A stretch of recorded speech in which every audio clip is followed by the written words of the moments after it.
नमस्कार दर्शकबिन, आज हामी उदालगुडी टंगला स्थित अजनबी होटलमा आइपुगेका छौँ। यहाँ गोर्खे सलाम प्रोडक्सनको ब्यानरमा तथा गोर्खे सलाम प्रोडक्सनको आउँदो प्रस्तुतिको लागि अडिसन एउटा राखिएको छ। त्यो अडिसनमा उदालगुडी मात्रै नभएर छेउछाउका अरू पनि जिल्लाहरूदेखिबाट यहाँ प्रतिनिधि गर्न आइपुग्नु भएको छ। हामी उहाँहरूसँग पनि केही कुरा देखाउने वा जान्ने प्रयास गर्नेछौँ, तपाईँहरू माझ ल्याउने प्रयास गर्नेछौँ। हामी बिच एकजना यहाँ कलाकार भाइ आउनुभएको छ। उहाँसँग हामी सर्वप्रथम त भाइको परिचय, कहाँबाट आउनुभयो? मेरो नाम बिट्टु शर्मा हो। म हरसिंगा, उदालगुडी हरसिंगाबाट आएको। तपाईँ यहाँ जुन चाहिँ अडिसनको प्रोग्राम छ, यो प्रोग्राममा के चाहिँ गर्न भनेर, कुन विधालाई कलाकारिता गर्न? हजुर, म खास गरी सिङ्गिङमा अलिकति मेरो रुचि छ र म सिङ्गिङकै लागि आएको हो। र हामीले सिङ्गिङ पनि दिइसक्यौँ अडिसन, अनि उहाँले हामीलाई अर्कै एउटा गान एउटा दिनुभएर र हामीले त्यही गानमै अब प्र्याक्टिस गर्दैछौँ र एकछिनमा हामी पहिलो त चाहिँ भयो। हजुर भयो। कस्तो खालको लाग्यो तपाईँलाई आफ्नो प्रस्तुति आफै दिँदाखेरि, जजको अगाडि दिँदाखेरि? राम्रै लाग्यो, अनि र उहाँले अब राम्रै भन्नुभयो। अलिकति नर्भस फिल जस्तो? नर्भस पनि भयो अलिअलि। योभन्दा अगाडि तपाईँले कतै गानसाना गाएको वा स्टेजमा, स्कुलमा, जतै पनि होस्? स्कुलमा त गाइरहेको थिएँ, सानैदेखि स्कुलमा गाइन्थ्यो, अनि र अब अस्ति कलेजमा पनि गाइयो।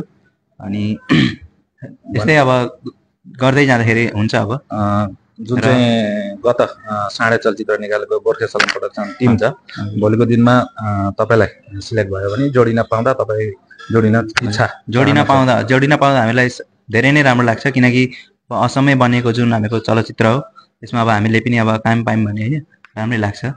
ल भाइलाई फेरि अरू पनि हाम्रो बिचमा हुनुहुन्छ, हामी अरूलाई पनि देखाउने प्रयास गर्छौँ। धन्यवाद। र हामी बिच यहाँ गोर्खे सलाम प्रोडक्सनको जुन चाहिँ साँडे चलचित्र थियो, त्यो चलचित्रका एकजना कलाकार हामी बिच हुनुहुन्छ। यहाँ जुन चाहिँ अडिसन चलिरहेको छ, त्यो अडिसनको लागि नै कार्यहरू गरिरहनु भएको छ। उहाँलाई आजको यो अडिसनबारे कति बजीबाट थालियो, कस्तो भयो र कहाँदेखिबाट मान्छे यहाँ आउन पुगे, त्यो सबै कुराहरू भनिदिए हाम्रो दर्शक साझा गरिदिन अनुरोध। आजको हाम्रो यो अडिसन तकरिबन 10 बजेदेखि स्टार्ट भएको हो, अहिले चलिरहेको छ। यहाँ धेरै टाढा पिस्ना चाराली, यता उदालगुडी, यता निकासी, यता तपाईँको बगामाटी, डिमाकोसी, भलाटारदेखि सबै आउनुभएको छ। अलग अलग जिल्लाबाट आउनुभएको छ। अहिलेसम्म राम्रै चलिरहेको छ, आफ्नो आफ्नो अडिसन दिइराख्नु भएको छ। बाँकी अघि हट्यो जुन चाहिँ आउनुभएको छ कलाकारहरू सबै क्षेत्रमा आउनुभएको छ कि न गानामा मात्रै वा डान्सिङमा मात्रै? कस्तो आउनुभयो? सबै क्षेत्रमा आउनुभएको छ। कोही एक्टिङको लागि आउनुभएको छ, कोही सिङ्गिङको लागि, कोही डान्सिङमा नि हुनुहुन्छ। भनेपछि अहिलेसम्म लगभग कति जस्तो कलाकारले गरिसके? अहिले लगभग 12 जनाको रानिङ चल्दैछ। अरू पनि 1-2 जना हुनुहुन्छ। कस्तो हुन्छ हामी बिच आजका जुन चाहिँ अडिसनको लागि आउनुभएका कलाकारहरू माझ हामी आइपुगेका छौँ। हामी कलाकारहरूसँग पनि उहाँहरूको मनका कुरा, केही कुरा छोटकरीमा जान्ने प्रयास गर्छौँ। सर्वप्रथम त हामी बिच यहाँ उपस्थित हुनुहुन्छ एकजना कलाकार दाजुलाई हाम्रो यो युग यात्रा च्यानलमा स्वागत गर्दछौँ। र सर्वप्रथम तपाईँको परिचय, कहाँबाट आउनुभयो? म बाबुल महन्त, म बाक्सा डिस्ट्रिक्टबाट आएको हो। यहाँ अडिसनको लागि आएको हो। धेरै राम्रो लाग्यो। हाम्रो आसाममा चलचित्र बनिन जाँदैछ, पहिले पनि बनिएको हो। र त्यही चलचित्रमा अलिकति एउटा सानो भूमिकाको आशा गर्दै आज हामी यहाँ सबै आएर उपस्थित भएका छौँ। तपाईँले जुन चाहिँ यहाँ आउनुभयो अडिसनमा कुन चाहिँ विधामा, गानामा हो कि एक्टिङमा हो कि वा अर्को कुनै एउटा पाठको लागि हो कि कस्तो खालको विधामा रुचि राख्नुहुन्छ? एक्टिङकै लागि आएको, विशेष गरेर एक्टिङ नै मेरो। योभन्दा अगाडि कतै तपाईँले वा त्यस्तो खालको एक्टिङ प्रोग्रामहरू केही गरेको तपाईँको अनुभव छ कि?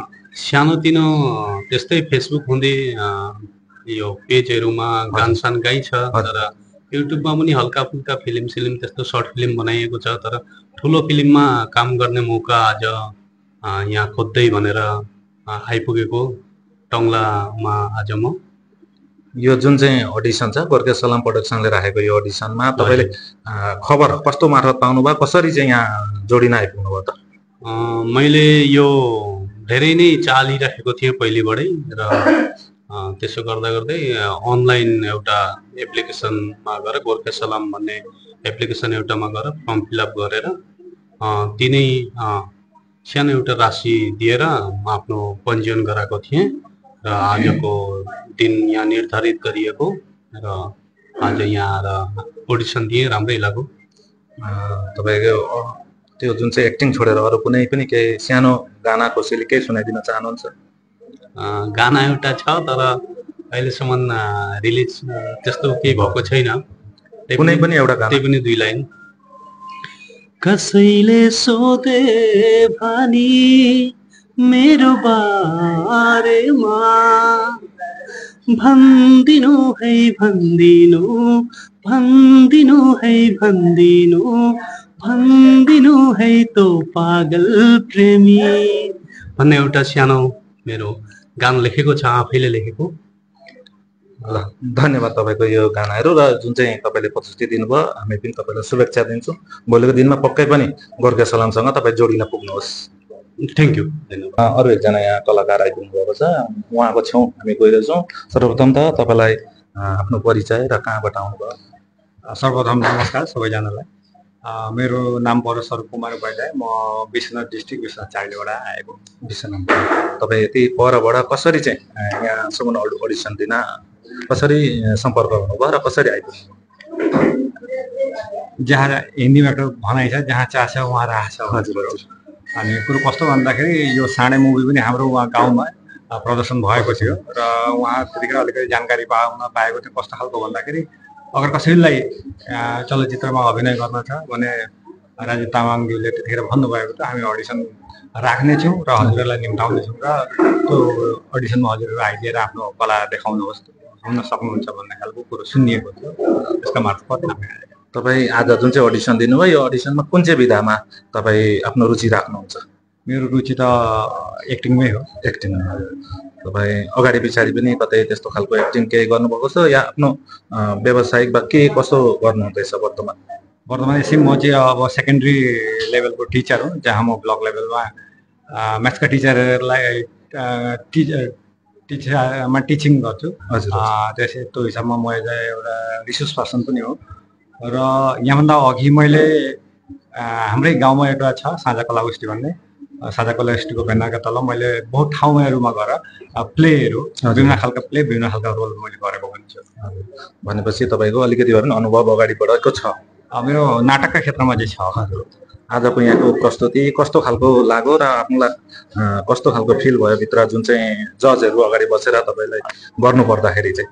हजुर, माने कस्तो हुन्छ भने फर्मेलिटी जब गरिन्छ नि त त्यसमा अलिकति नर्भसनेस चाहिँ एउटा मान्छेको हुँदो रहेछ। अब मैले आफूले पनि बहुतलाई मैले ट्रेनिङ दिएको छु, तर यो अर्कै मेरो माने विधाबाट अर्कै विधा भयो त। अनि त्यसमा हुँदाखेरि जस्तै पनि एउटा फर्मेलिटीमा जाँदाखेरि सबै त फर्मेलिटी हेर्नु पर्दो रहेछ। अलिकति एउटा नर्भसनेस आयो, भएन भन्दिनँ म, साँचो कुरा त सधैँ सिकार्नु पर्छ मान्छेले। र मलाई उहाँहरूले अलिकति रोमान्टिक एक्टिङ देखाउन भन्नुभयो, त्यो पनि मैले देखाएँ। उहाँहरूले अलिकति एग्रेसनको देखाउनु भन्नुभयो, मैले त्यो पनि देखाएँ। अब के कस्तो भयो उहाँहरूमाथि छ, तर आफ्नो तर्फबाट मैले प्रयास चाहिँ गरेँ। भनेपछि तपाईँले आफ्नोपट्टिबाट 100% दिनुभयो। तपाईँ एकजना अलग एउटा पेसामा जडित, अलग त्यसमा जडित भएर आफू पनि सक्षम भए पश्चात पनि तपाईँ एउटा कलाकारिता क्षेत्रमा आउनलाई इच्छा गर्नु भइरहेछ। यो इच्छा चाहिँ कहिलेबाट कसरी जाग्न पुग्यो? हजुर, म जतिखेर माने कलेज लेभलमै पढ्थेँ, त्यतिखेर हाम्रो गाउँमा विभिन्न खालका प्लेहरू त्यस्तै चल्थे र त्यतिखेर एउटा सानो अभिनय, एउटा पूर्णाङ्ग नाटक एउटामा मैले एउटा सानो रोल भेट्टाएको थियो, कर्णको रोल। हजुर। त्यो कर्णको रोल जबदेखि मैले गरेँ त्यसपछि म पनि नाटक गर्न सक्ने रहेछु कि भन्ने माने एउटा जुन एउटा पोजिटिभ भाइब भन्दैन हो, त्यो पोजिटिभ भाइब मेरो माइन्डमा आयो। त्यतिखेरबाट मैले यता साइड पनि अलिकति आफूलाई मनोनिवेश गरेँ। ठिक छ, धन्यवाद छ। तपाईँलाई जुन प्रस्तुति दिनुभयो त्यसको लागि पनि हामी शुभेच्छा ज्ञापन गर्छौँ र भोलिको दिनमा गोर्खे सलामसँग तपाईँ जोडिन पुग्नुभयो भने पक्कै जोडिनुहुनेछ। पक्कै। हजुर, धन्यवाद। अर्को एकजना हामीसँग कलाकार हुनुहुन्छ, उहाँको सर्वप्रथम भाइको परिचय, कहाँबाट आउनुभयो? मेरो नाम विकास छेत्री हो, म बास्का डिस्ट्रिक्ट खैरेनीबाट आएको। खैरेनीबाट आउनुभयो। यहाँ जुन चाहिँ अडिसन हो, यो अडिसनमा आएर तपाईँ केमा चाहिँ रुचि राख्नुभयो, कस्तो खालको प्रस्तुति दिनुभयो? यसमा चाहिँ मैले एक्टिङमै रुचि राखेको छु र एक्टिङकै मैले 2 लाइन सरहरूले भन्नुभयो र गरेर देखाएँ र राम्रै लाग्यो सरहरूको मलाई। हजुर, अगाडि पछाडि कतै केस त्यस्तो गर्नुभएको थियो कि थिएन कि? अगाडि पछाडि भन्दाखेरि यसै मैले सानो प्रयास गरिरहेको थिएँ, सानो एउटा बाङ्गटिङ्गो भनेर कमेडी च्यानल एउटा, हजुर त्यसमा सिरियलहरू बनाउँथेँ म। सर्ट फिल्म सर्ट हजुर, सर्ट 2 मिनट 3 मिनटको हजुर, कमेडी। त्यही मार्फत मैले यो हजुरहरूको यो साँडे मुभी आयो, उहाँ राजीव सरले भन्नुभएको थियो अनलाइन गर्नु गोर्खा सलम उसमा, र त्यहीँबाट मैले अनलाइन गरेर जुन आफ्नो इच्छा थियो त्यो इच्छा आज पुरा गर्न पाएँ र यहाँसम्म आउन पाएँ। राम्रो लागिरहेछ। भित्र जुन चाहिँ प्रस्तुति दिनुभयो त्यो प्रस्तुति राम्रै भयो तपाईँको? हजुर, राम्रै भयो। सरहरूले पनि अब राम्रै भन्नुभएको छ। भोलिको दिनमा उहाँहरूले सायद चयन गर्नुभयो भने तपाईँ जोडिन चाहनुहुन्छ या काम गर्न चाहनुहुन्छ? हजुर, जोडिन चाहन्छु, किनभने हाम्रै गोर्खाली हाम्रै चलचित्र बनिँदैछ र हामीहरूले सपोर्ट गर्नुपर्छ, साथ दिनुपर्छ र धेरै अघि बढोस् यही ठिक छ, आशा गर्छु। भाइलाई पनि शुभेच्छा तथा भोलिको दिनमा फेरि हामी जोडिन पाऊँ, गोर्खे सलाम प्रोडक्सनको टिममा एक भएको देख्न पाऊँ, त्यही शुभेच्छा ज्ञापन गर्दछु। बुनुलाई कहाँबाट आउनुभयो, आफ्नो नाम, कहाँ कस्तो परिचय दिन अनुरोध गरेँ? पहिले सबैलाई नमस्कार। म उदालगुडीबाट आएको, उदालगुडी बन्डगाउँ, र मेरो नाम रुबी छेत्री हो। हजुर, तपाईँले यो अडिसन जुन चाहिँ यहाँ अडिसन हुँदैछ भन्ने खबर कहाँबाट कसरी चाहिँ पाउनुभयो? मैले फर्स्टै उता खोलाटारतिरका मान्छेलाई भनेको थिएँ तपाईँको त्यताको भएको रहेछ। मतलब म चाहिँ सोसियल मिडियामा फेसबुकमा चाहिँ त्यति एक्टिभ छुइनँ र मैले सोधेको थिएँ। अनि सोद्धाखेरि तपाईँहरूले चाल पाउनुभयो भने अडिसन भएको टाइममा मलाई भनिदिनु होला भन्ने थियो। अनि त्यतिखेर जब उसलाई थाहा भयो त्यतिखेर मलाई लिङ्क पठाइदिनु भयो र अनि मैले फर्म सबमिट गरेँ। ग्रुपमा एड भएँ त्यसैले। ठिक छ, त्यसो भए तपाईँ आज यहाँ अडिसनमा आइपुग्नुभयो। यो अडिसनमा तपाईँ कुन चाहिँ विधामा रुचि राखेर अगाडि बढ्न चाहनुहुन्छ? तपाईँ एक्टिङको लागि आउनुभएको कि गाना गाउनको लागि आउनुभएको कि वा कुनै एउटा कमेडी रोलको लागि आउनुभयो, कस्तो भयो? म चाहिँ एक्टिङको लागि आएको थिएँ। एक्टिङको लागि। भित्र जजहरू हुनुहुन्छ, कतिजना हुनुहुन्छ जजहरू? यसै 3 जना चाहिँ बस्नुभएछ। उहाँहरू जजहरूको अगाडि तपाईँले यसरी प्रस्तुति दिँदाखेरि कस्तो लाग्यो? नर्भस हुनुभयो कि तपाईँले सजिलै दिनुभयो कि प्रस्तुति? फर्स्ट चाहिँ नर्भस भएको थिएँ, त्यसपछि जजहरू राम्रोसँगले बात गरिदिनु भयो र सजिलो लाग्यो मलाई। भनेपछि तपाईँले राम्रै प्रस्तुति दिनुभयो? मेरोतिरबाट चाहिँ मैले राम्रै दिएको छु। अनि जजहरूको यसै कमेन्टहरू कस्तो के थियो? अब यसै एक्सप्रेसनहरू हेर्दाखेरि चाहिँ राम्रो लागे जस्तो लाग्यो। खै जान्नुहुन्छ। भोलिको दिनमा उहाँहरूले गोर्खे सलामसँग जोडिन बोलाउनु भयो भने तपाईँ जोडिनुहुन्छ? हजुर, त्यही भनेर अघि बढेको। ल, धन्यवाद। ठिक छ।